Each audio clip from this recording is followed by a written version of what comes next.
Hello, good morning, student, and welcome to today's lecture. Dear student, जैसा कि बहुत सारे बच्चों के मन में डाउट था कि क्या 11th की इंग्लिश चेंज हो चुकी है क्या। तो जैसे कि 11th की जो इंग्लिश है वह चेंज हो गई है, और जो सीबीएसई में जो इंग्लिश होती है वह 11th की इंग्लिश हो गई है। इंग्लिश में दो बुक है, एक तो हॉर्नबिल और एक है स्नैपशॉट जो कि सप्लीमेंट्री टेक्स्ट बुक है। डियर स्टूडेंट, जैसा कि हमने पिछले लेक्चर में अब फोटोग्राफ पोइम पढ़ी थी रिटन बाय शर्ली टॉनसन, तो आज हम इसके क्वेश्चन आंसर डिस्कस करेंगे। सबसे पहले यहाँ पर जैसे कि infer the meaning of the following words from the context, यहाँ पर जो शब्द है इनके अर्थ हमें बताना। तो जैसे कि सबसे पहले वाला यहाँ पर पेडलिंग, तो पेडलिंग का अर्थ होता है जिसे चलना भी होता है, और इसके अलावा वेडिंग और रोइंग अ बोट मीन्स यहाँ पर जो नाव को जो चलाना उसको भी पेडलिंग कहा जाता है। तो यहाँ पर इसके बाद सेकंड वर्ड है यहाँ पर ट्रेंजिएंट, तो ट्रेंजिएंट का अर्थ यहाँ पर है टेम्पररी, अस्थाई, यह क्षण भंगुर या अस्थिर होता है, दैट इज नोन एज ट्रेंजिएंट, मतलब जो चलायमान होता है। पेडलिंग मीन्स जैसे कि यहाँ पर दूसरा मीनिंग बताया है, पेडलिंग मीन्स वॉकिंग और standing with barefoot in shallow water, कि पेडलिंग का अर्थ होता चलना होता है कि जो शेलो वाटर होता है मतलब उथला पानी होता है, गहरा नहीं उथला, जिसे शेलो का अपोजिट होता है डीप। तो पेडलिंग का अर्थ है यहाँ पर एक और अर्थ है चलना या खड़े होना नंगे पैरों से उथले पानी में। इसके बाद है जैसे wet paddling means swim with short movements of hands और फीट अप एंड डाउन, कि यहाँ पर वेंट पेडलिंग का अर्थ है यहाँ पर ये कि कुछ मूवमेंट के साथ में हाथ और पैर के कुछ मूवमेंट के साथ में जो तैरना होता है that is known as went paddling. जैसे कि अगर हम तैरते हैं तो हमें हाथ और पैर चलाने पड़ते हैं। ट्रेंजिएंट, इसके अलावा ट्रेंजिएंट का और मीनिंग दिया है यहाँ पर means staying in a place for only short time, मतलब कुछ समय के लिए किसी स्थान पर ठहरना। अब हम इसके जो क्वेश्चन आंसर है वो डिस्कस करेंगे। What does the word cardboard denote in the poem, की पोएम में जो कार्डबोर्ड है वह किसको दर्शाता है। Why has this word been used, और इस शब्द का प्रयोग क्यों किया गया है। तो the word cardboard denotes the photograph pasted on a hard thick paper, कि जो कार्डबोर्ड है वह दर्शाता है फोटोग्राफ को, और जो कि क्या हार्ड थिक पेपर जो कठोर मोटा पेपर होता है जिस पर चिपकाया हुआ होता है। मतलब कार्डबोर्ड को हम कह सकते हैं कि एक जो फोटो फ्रेम के साथ में जो फोटो लगा होता है दैट इज। तो यहाँ पर जो फोटोग्राफ है, यहाँ पर कार्डबोर्ड दर्शाता है फोटोग्राफ को जिसको हार्ड थिक पेपर पे चिपकाया हुआ है, और यहाँ जो वर्ड है यह इसका प्रयोग किया गया था यह दर्शाने के लिए कि पास्ट में जो अभ्यास होता था, कैसा अभ्यास, जब फोटोग्राफ को कार्डबोर्ड पर चिपकाया जाता था and framed with glass front to preserve them, और इसके अलावा ग्लास ग्लास के साथ में फ्रेम किया जाता था और उनको मतलब फ्रंट पर ग्लास लगाया जाता था उन फोटोग्राफ्स को बचाने के लिए। तो यहाँ पर कार्डबोर्ड का मतलब वैसे जो लगभग जो मीनिंग होता है, हम मीन्स जो फोटोग्राफ को जब हार्ड थिक पेपर पर चिपकाया जाता है that is known as cardboard. Okay dear student, next question number second, what has the camera captured, कि जो कैमरा है वह किसको कैप्चर कर चुका था या किसके फोटो खींच चुका था। तो आंसर है the camera has captured the three girls, the poet's mother and her two cousins Betty and Dolly. जो कैमरा था वह तीन लड़कियों को कैप्चर कर चुका था। एक तो थी लड़की पोइट्स की मदर शर्ली टोल्सन की मदर, और दो उसकी कजिन्स बेटी और डोली उसकी माँ की कजिन्स।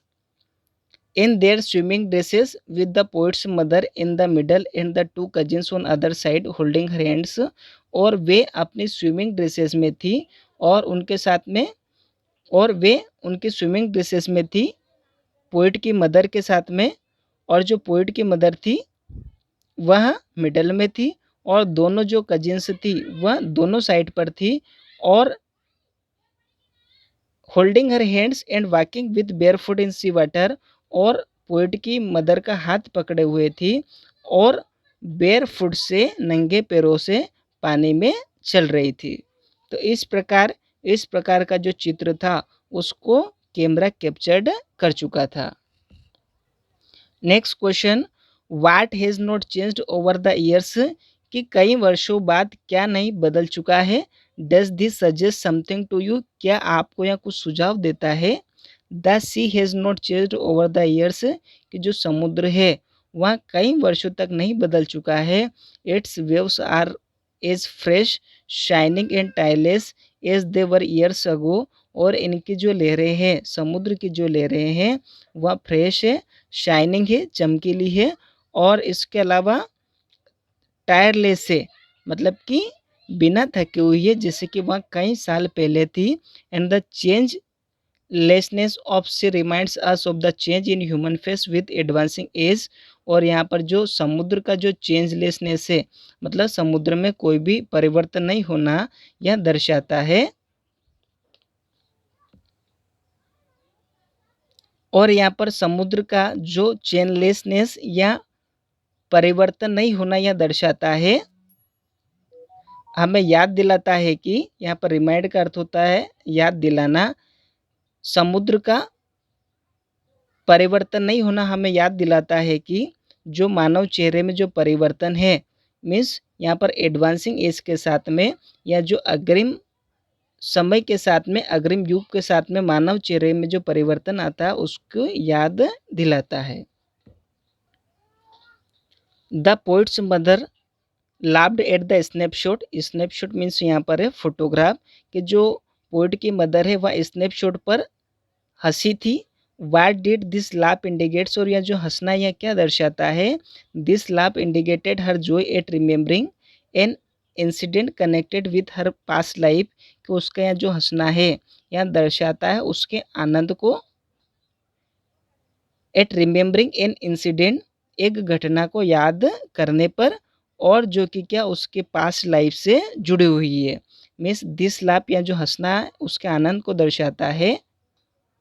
और उसके आनंद को दर्शाता है, कब दर्शाता है, जब वह अब एक इंसिडेंट को याद करती है जो कि उसके पास्ट लाइफ से जुड़ी हुई है। When she was quite young and free from tensions and worries of life, जब वह बिल्कुल युवा थी और टेंशन से फ्री थी और चिंताओं से भी फ्री थी अपने जीवन की। Next question, what is the meaning of the line both wry with the laboured ease of loss, कि ये जो लाइन है इसका क्या अर्थ है। तो इसका अर्थ दे रखा है, the sea holiday and the laughter of the poet's mother are incident of the past, कि द सी हॉलीडे और इसके अलावा laughter of the poet's mother ये दोनों उसके पास्ट की घटना है। सी हॉलीडे मतलब समुद्र पर जब वो समुद्र का जो हॉलीडे था यह भी एक इंसिडेंट है। और इसके अलावा laughter of the poet's mother means यहाँ पर कवि की माँ का हंसना, यह भी एक इंसिडेंट है। तो ये जो है the sea holiday and the laughter of the poet's mothers are incident of the past. Sea holiday और पोइट्स की मदर का जो लाफर, ये दोनों उनकी उसकी पास्ट की इंसिडेंट है। There is a sense of loss associated with them, और यहाँ पर क्या है, यहाँ पर एक हानि की समझ है जो कि उनसे उन घटनाओं से जुड़ी हुई है। Both are amusing yet disappointing as the state of feeling comfortable और रिलैक्स्ड, लेकिन दोनों क्या कर रही है, आनंद कर रही है, किंतु वह क्या है, डिसअपॉइंटिंग है, निराश हो रही है, फिर भी अम्यूजिंग या मनोरंजन कर रही है।